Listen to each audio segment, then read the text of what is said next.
cierto que somos capaces de construir la paz con este pueblo, con este pueblo.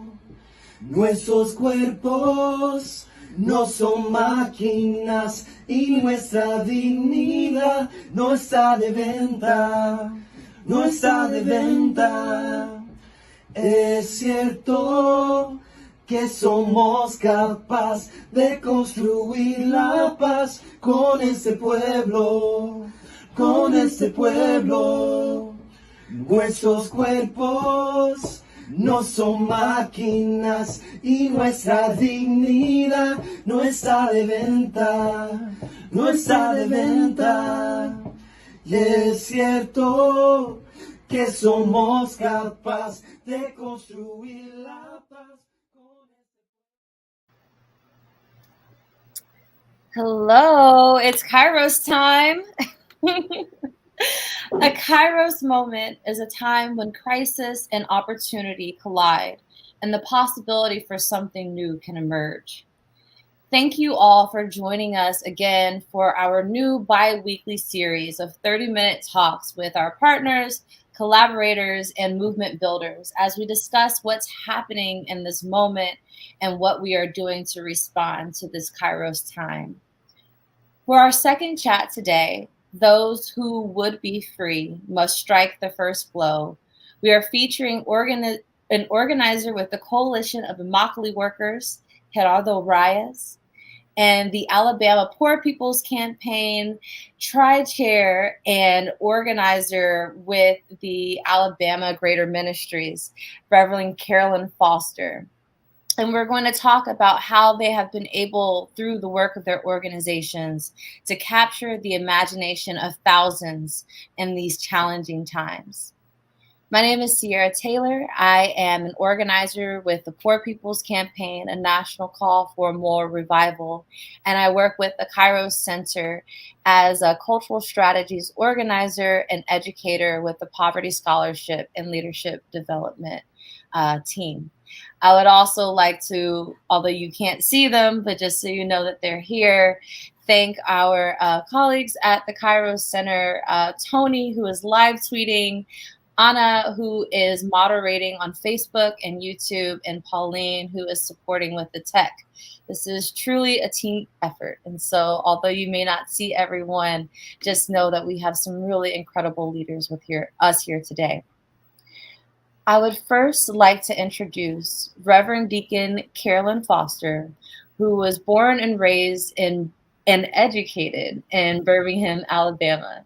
She grew up in the Smithfield neighborhood located in West Birmingham, which became known as Dynamite Hill during the turbulent 1960s, a reference to numerous bombings of the homes of civic rights activists in the area. Reverend Foster has worked on behalf of people living in poverty, homelessness, and with HIV/AIDS, and in both ecumenical and interfaith relations.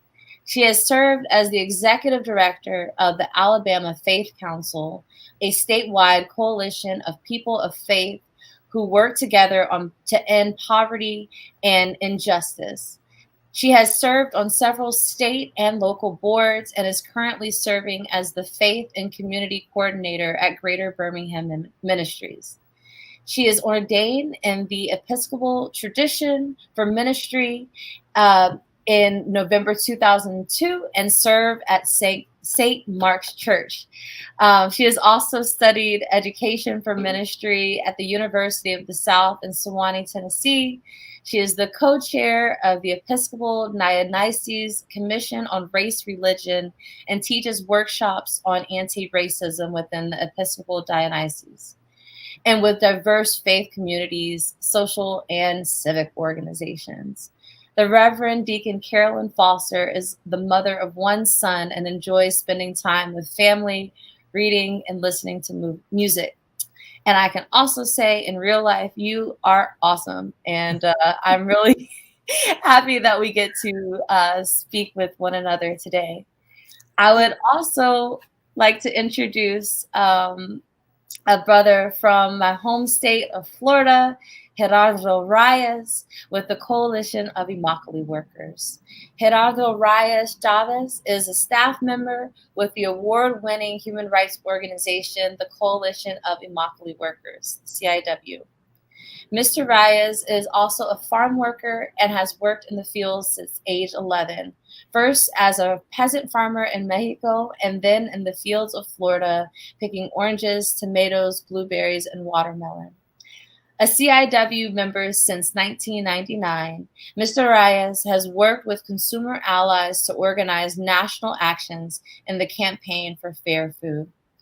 As part of the implementation of the Fair Food Program, Mr. Reyes conducts workers' rights education with thousands of farm workers on participating tomato farms.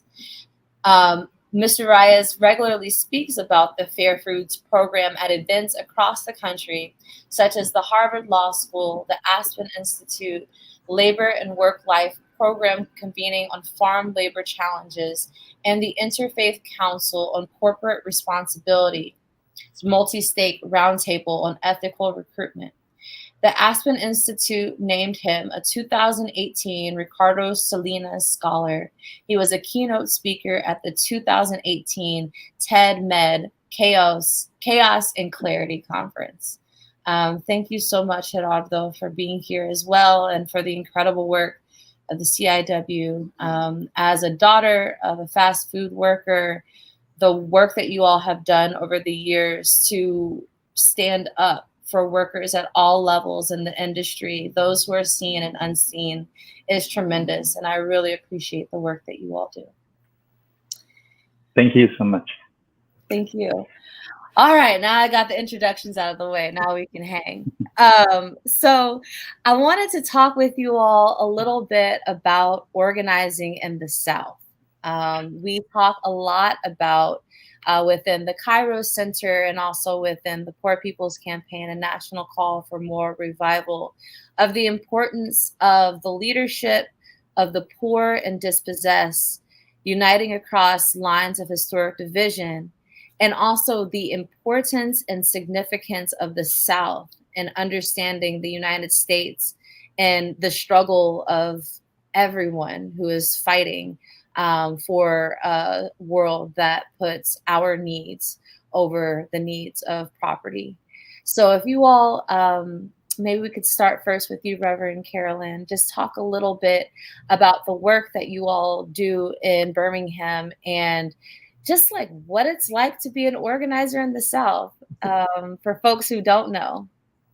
Okay, I'd love to. And thank you so much for that wonderful introduction. I'm so excited to be here with you all today. Organizing in the South.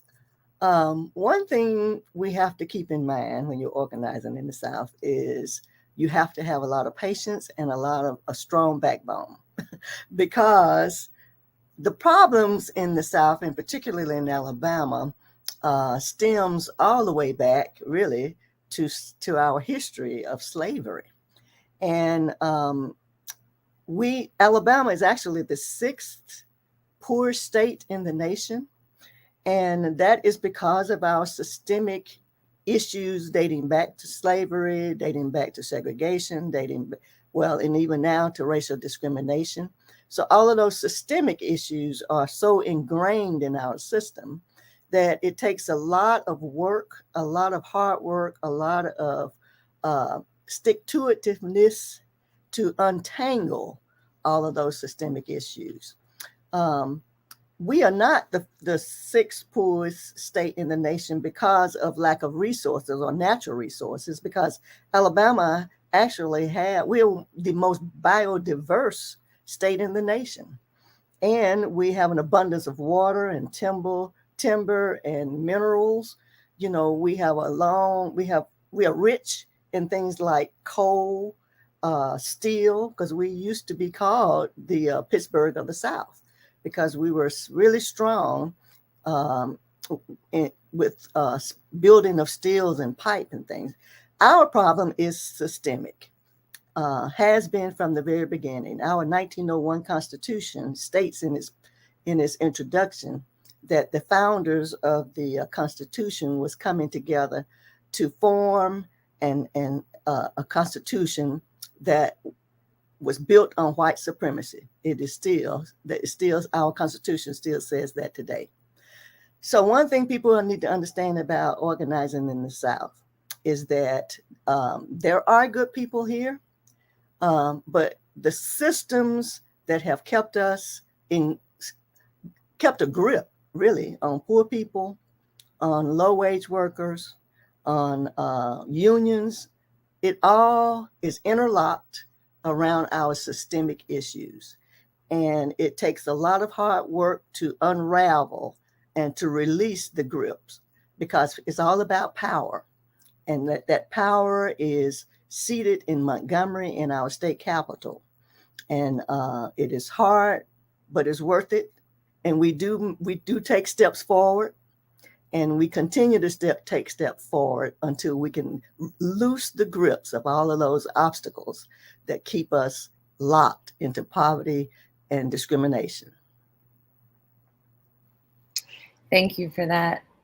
We often talk about the South as being a bastion for reaction, in the way that the South and the relationships that were created under the system of chattel slavery, as you talked about, have been used to continue to divide the poor and dispossessed from each other, to manipulate us into thinking that we have to fight one another for small resources, when in fact, like you're saying, there is an abundance of resources. And, you know, if we're able to bring together all those who are being harmed under the way that this current system is organized, then we could, in fact, through that solidarity, come together and take power for us to be able to organize our society as, you know, in our image and what we want, what we value.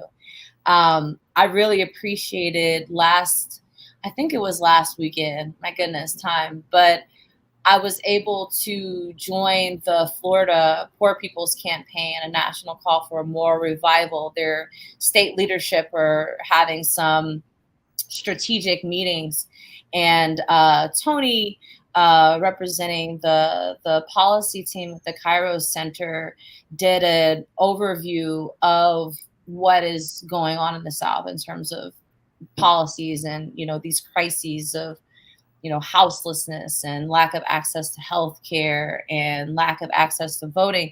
And there was one thing that he said that stuck with me, which is, you know, Florida, or I could say the South, is not red, it is unorganized.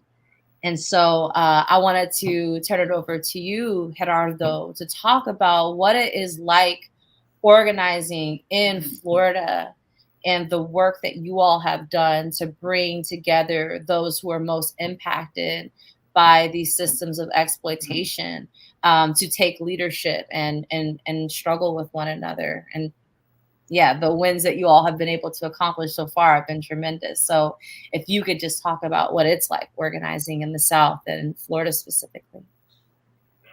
Uh, sure, and I am sorry that we got cut off. I think that there was a lightning or something somewhere. It got cut off completely, and I was having difficulty coming back. I don't know why. But in response to your question, I mean, the community has organized, always, focusing on two main things. You know, on improving the wages, which is, you know, the stagnation of wages. I mean, 40 to 45 cents per a 32-pound bucket of tomatoes. That was the same for more than 3 decades. And there are not many jobs that, you know, we can think of where there's no increase and it's so little to survive. So that's one thing. The other one is to address the imbalance of power between workers and their employers. And by addressing those two rails, if we are in a moving train, you know, that I started to think as a reference, you know, on what you all were saying, what I was able to hear. Those are the two things that our community has always paid attention to, because you cannot be um, someone fighting to protect your dignity while you're hungry. you can add. You need to be able to have the things that you need, and if you don't, you need to fight for them. Um, is it difficult? When I came in, yes, it was very difficult to organize, but it was being done. And the question that you mentioned about the South not being able to be organized, right? Because it's a complex space politically, but also in regards to where we're coming from. As workers, we have always been relegated to a second or third degree. If you're a farm worker in this country, or if you are a farm worker in any country, really, when I was growing up, working in the fields was what we had to do to survive. And I was mixing the work that I did and school when I was very little, around 11 years old. And when I got here and I started to participate with the coalition, I did it because prior to that moment, our wages were stolen. We didn't receive, even though we worked for 2 weeks, the payment that we should have. We asked for many things that had to do with just being treated in the way that we should be as workers. You know, um, and so when I got involved, I met some workers that were part of the second case of modern day slavery in the fields, the Cuello case. And these workers became my roommates and my friends, Antonio, Francisco. And they invited me to the coalition. That's how I started. With that, I went into just everything that had to do with this fight, because we ended up sleeping on the streets while we were working, sleeping not literally like on the cement, but we slept on a bus that crew leaders used to take people to the fields, and that's where we all come from, really. Like if you think about it, all the workers that have come here to look for an opportunity of a better life have come and go through situations like this and worse. I can say that I'm lucky that those things, are not things that like impacted me in that way, because all of these things, are things that are very painful. When somebody is forced to work against their will, when they are so bad and sold, like in the case of my friends, on the side of the street, as they told me, a debt is imposed on you, and you live under fear that you are going to be killed. That is what happens in these cases of modern day slavery. So yes, it's difficult, very difficult, but it is necessary to organize, to try to defend our dignity, and to try to change things, and also grow in the process, and get to the point in which change is possible, which entails a lot of organizing, a lot of work too.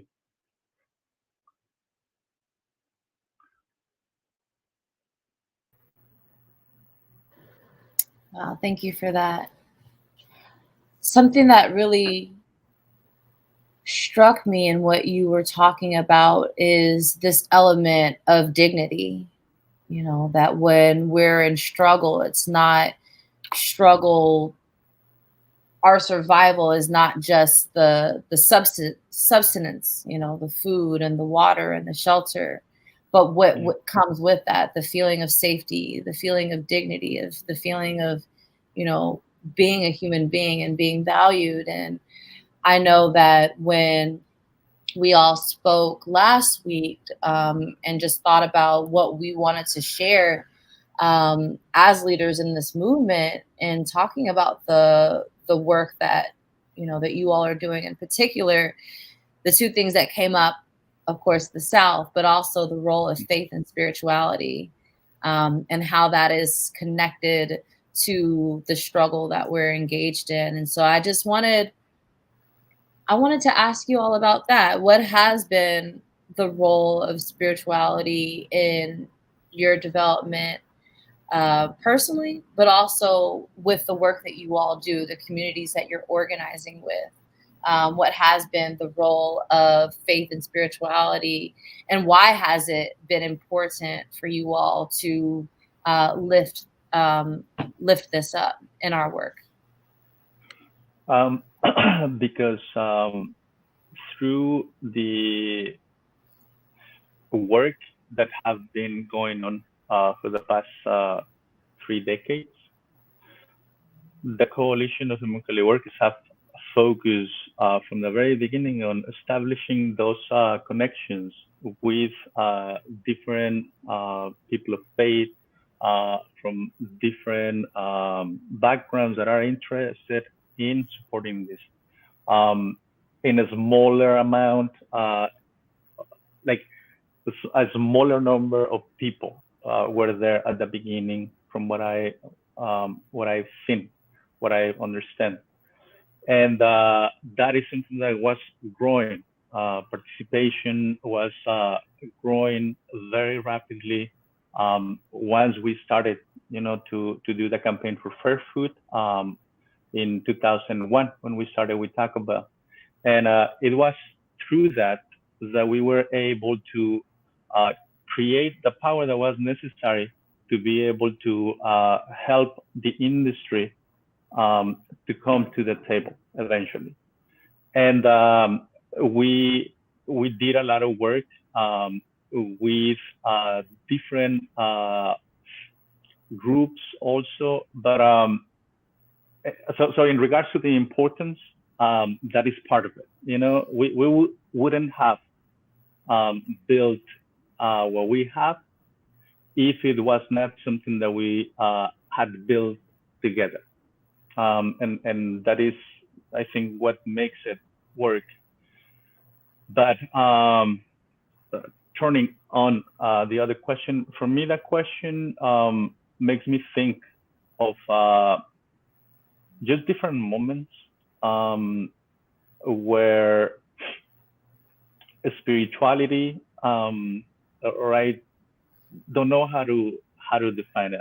I was taken to church when I was a kid.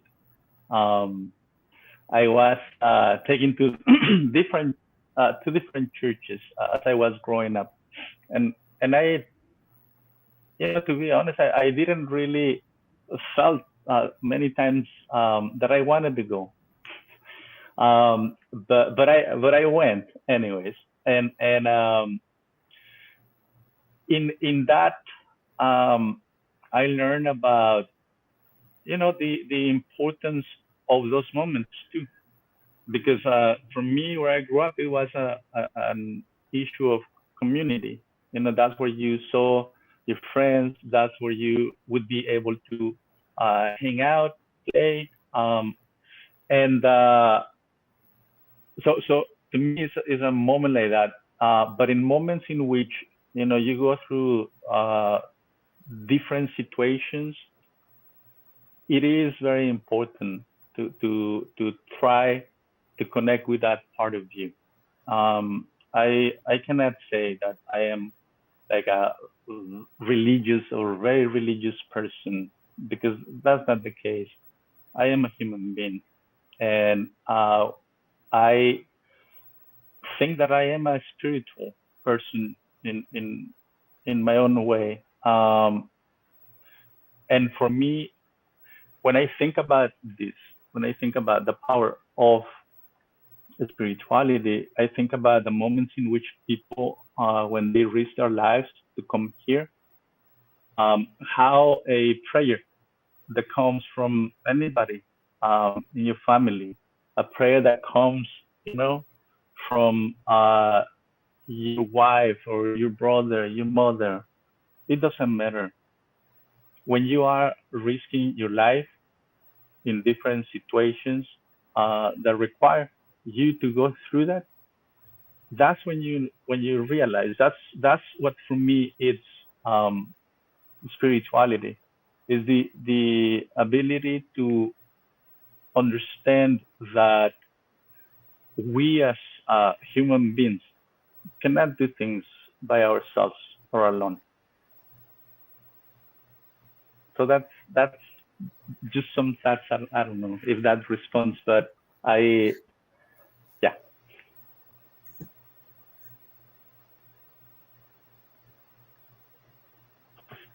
So I'll jump in next. I grew up in Birmingham during the time of the turbulent 60s, as you said in my introduction. And I often wondered as a child, why don't white people like us, with all of the bombing and everything that was going on. And I think that has, I don't want to think, I know that has influenced my work today, because everything I have been led to do and have worked towards my whole life has been trying to bring God's people together, regardless of race, regardless of religion, regardless of nationality. I didn't see that at first. I just knew that I thought everybody ought to get along. And so my work in the interfaith realm with Greater Birmingham Ministers now, which is an interfaith organization, my work with the Poor People's Campaign, where we say all are welcome, of faith or of no faith, just all people. We just come together and work together. And I like what Geraldo said about community, because that's what it's all about, is about being in community with one another, and who I believe is all God's children. So for me, it has always been my leading.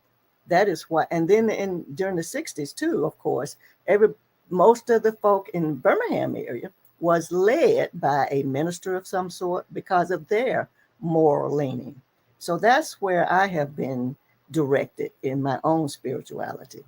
I like what you said, Geraldo, about not being religious, because I don't consider myself religious either, even though I am a member of a particular denomination, because religion is what slavery was about, that kept folks in slavery. Really, it was religion. So it's not about that. It's about respecting the dignity of every human being, regardless. And so that has been my leading from the very beginning. That's so beautiful. Thank you so much. I just wanted to leave it in this final minute. I feel as though in this moment that we're in with these compounding crises that we talk about, of poverty, of systemic racism, of war, ecological devastation, and of course, the way that religion has been manipulated against us by those who see themselves, proclaim themselves as Christian nationalists. I wanted to see if we could just close with you all, just giving it could be a prayer, it could be a blessing, it could just be a word to folks that are in struggle, who may feel like everything is out of control and completely hopeless, and it's just they can't see a way out of the muck that we're in. If you all would close us with just a word for folks that are out there.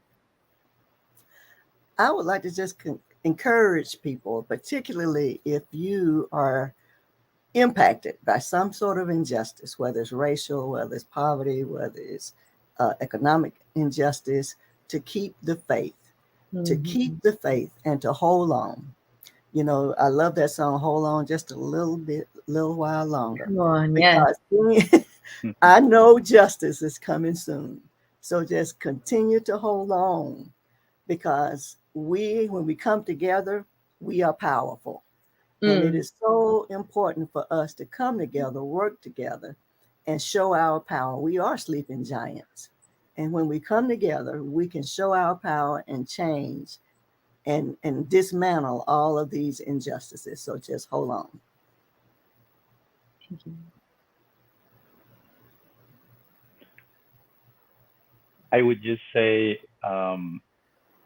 that I really, really wish that the path it's clear for all of us to move forward, because I know that in this fight there are many misunderstandings in regards to the things that make sense sometimes for our people. And I think that that's something that it's very, very important to have in mind. So for me, I would say, I hope that God give us clarity to all of us, and give us the opportunity to be able to do good things and to continue the fight, because this is something that we must not like back up. We need to fight, and we need to do what is fair. Thank you. Thank you So may both God- so much for may God joining bless. us. Thank you. A Kairos moment is a time in crisis when crisis and opportunity collide and the possibility for something new can emerge. Thank you all for joining us in this moment, and we will see everyone in 2 weeks for the next Kairos time. Thank you. Thank